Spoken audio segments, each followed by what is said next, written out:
Hello, friends.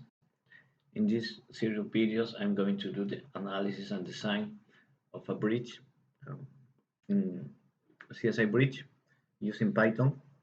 And first of all, we need to know what is the geometry of the structure.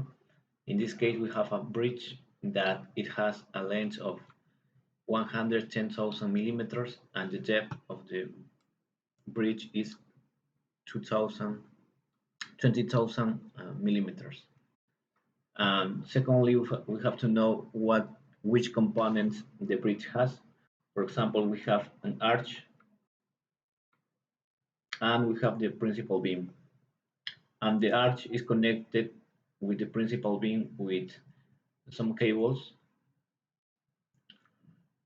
And in the deck, we have a concrete deck supported by transversal beams. And in the arch is connected. The two arches are connected by braces,